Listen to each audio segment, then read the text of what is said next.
Hey, I'm not gonna waste your time, bro. Here are 5 reasons why you're failing on self-improvement. Number 1, information overload. What I mean by this is that before you even start a task, you spend hours, if not days, researching upon every minute detail of that task.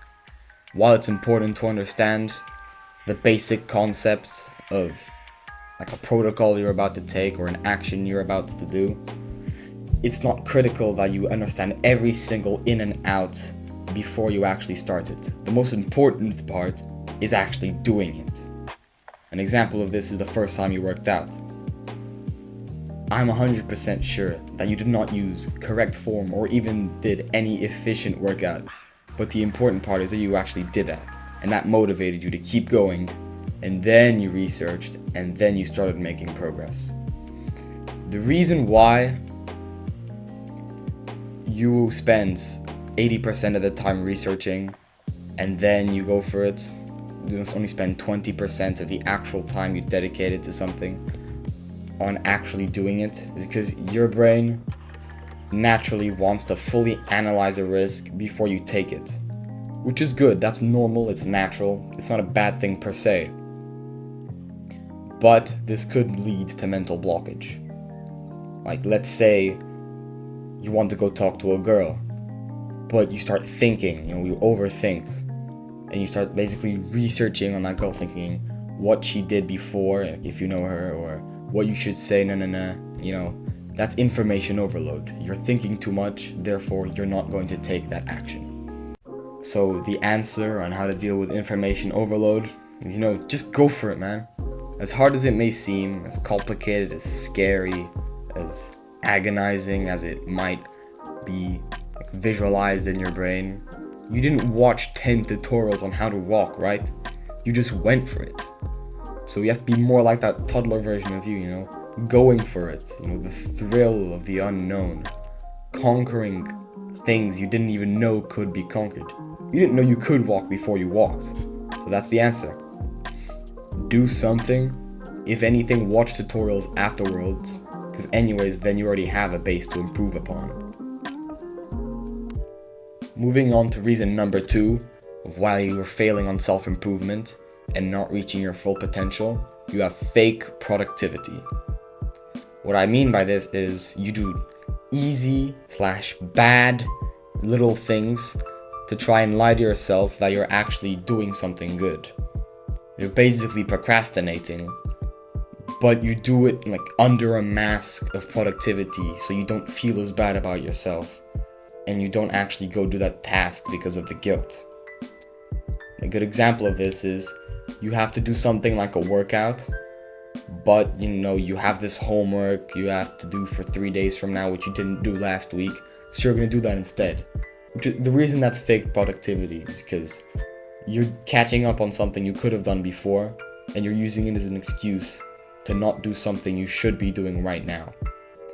The reason your brain does this is because of dopamine. You've probably heard of this if you've been watching self-improvement videos or just been researching about mental health overall.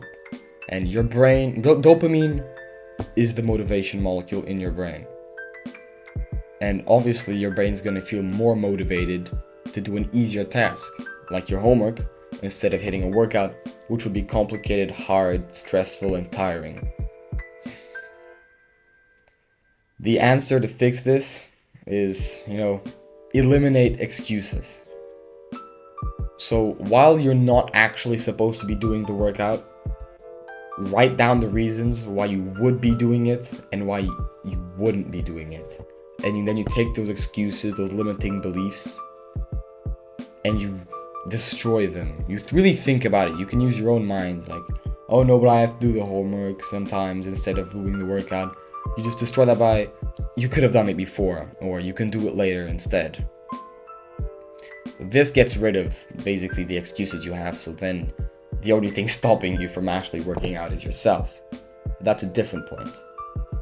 Also, another good thing you could do to help get rid of fake productivity is to set up the success, the thing that brings you satisfaction, as the task being completed or at least attempted.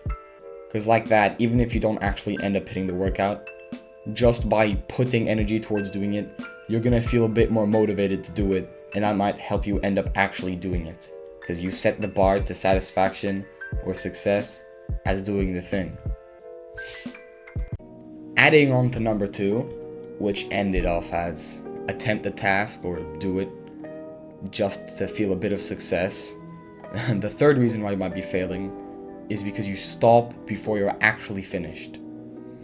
Because instead of actually completing it, you just want the feeling of self-acceptance and pride of actually going towards doing it, so you can say, yeah, well, at least I did something. Well, it's better than nothing, but it's still not as good as you could be.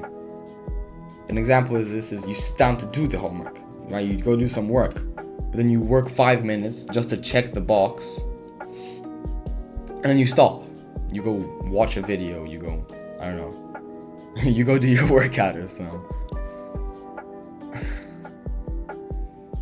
Because you started it, but then you realize it's hard and boring. And even if you did have motivation in the beginning, that's not going to bring you very far. So, instead of being box tick oriented, where you do things just to tick a box, you can say you actually did it. Like, I don't know, a cold shower, you splash cold water on your face, so you can say that you still have cold exposure instead of actually doing it. Instead, you should be task oriented, as in you feel pride in yourself once you've crushed the goal, once you've completed the task. The reason this happens is because your brain, once again, wants the validation of doing the hard work without needing the pain of doing the hard work. So it's going to trick you into thinking you're doing it, when in fact you're not even doing it whatsoever, so you're just wasting time.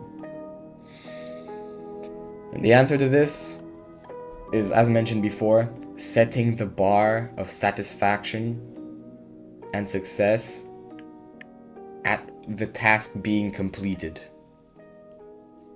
I'm going to keep stressing on this, as obviously you should only be proud of yourself for doing something once, you've actually done something. Reason number 4 you're failing on self-improvement is because you might be altering proven methods. Let's say you find a proven plan or method, something someone's done before, and it's given them the results that you want. But you go and apply that. Let's say it's like a workout program. We have like 5 sets of bench or whatever. You get a program from a guy who you want to look like, so you copy it and then you go do it. Then you change it or alter it in some way to better fit you. Specifically, instead of being the proven method that you've already gained. Example of this, as I said, is a workout plan. Let's say you find one exercise like a pull-up, which you can't do it, and your brain finds it hard. So let's say then you switch it for rows because it still trains lats. You switch the exercise for a different one to try and fit you better, so it works better for you, but then you don't get the same results. The reason your brain does this is because it doesn't want to admit that it's simply not capable of achieving something which has been done by someone else. So instead of going for it and, you failed at pull-ups, so I guess you have to work on your pull-ups now. You just cope slightly by lowering the difficulty a little bit. Like when you change the difficulty setting mid-video game so you didn't die or you didn't fail a hard mission. The answer to this is just stick to it. Even if you can't do it, might as well just keep doing it and try and get your pull-ups up. Keep failing the pull-up sets until you actually get somewhere with them, because that's actually how you make progress. It's by failing, but continuing to try. And the more mistakes you make, the more you learn, the more hypertrophy happens. So the easier the pull-ups get, and the more progress you make. It's a vicious, positive loop that keep going up and up and up until you reach where you want to be. Now, number 5 might actually be the most important reason to why you're failing on self-improvement, and that is trying to fit in. let's say you might actually be changing your habits, leveling up. You know, you deleted Instagram, you stopped scrolling, and you're actually leveling up. Yeah, your physique's getting better, your health's getting better, even your grades might be leveling up. Then let's say your friends decide to go out to watch a movie or something, or you get invited to a party.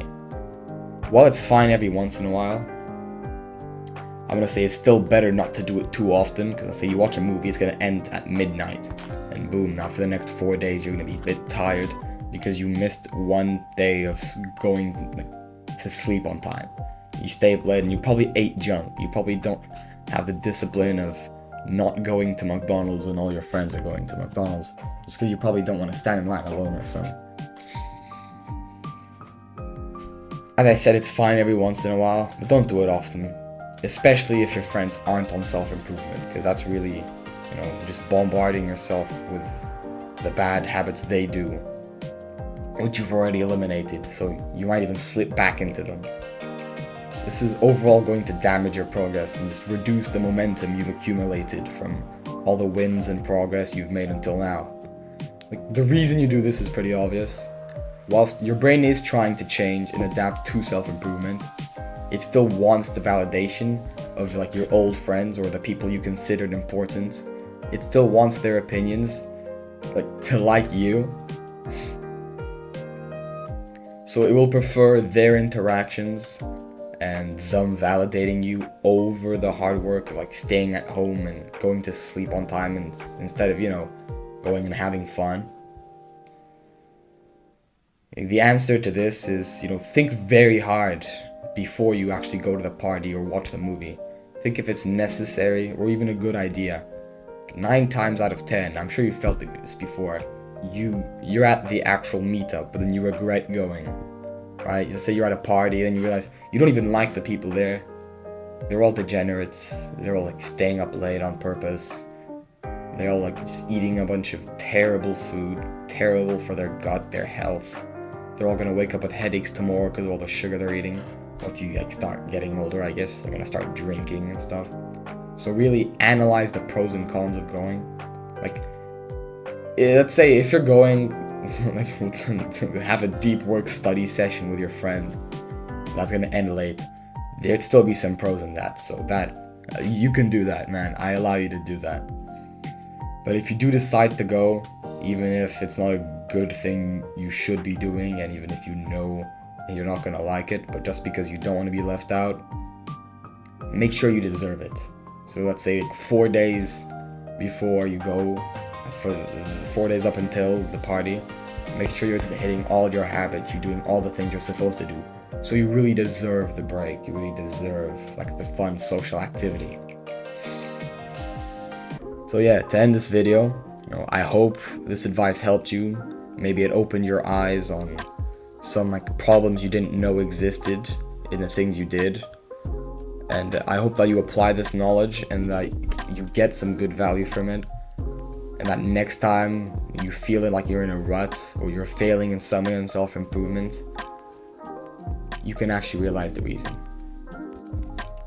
Anyways, bye bro. Peace out.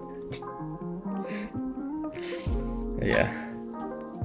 Oh, by the way, thanks for 2 subscribers, bro.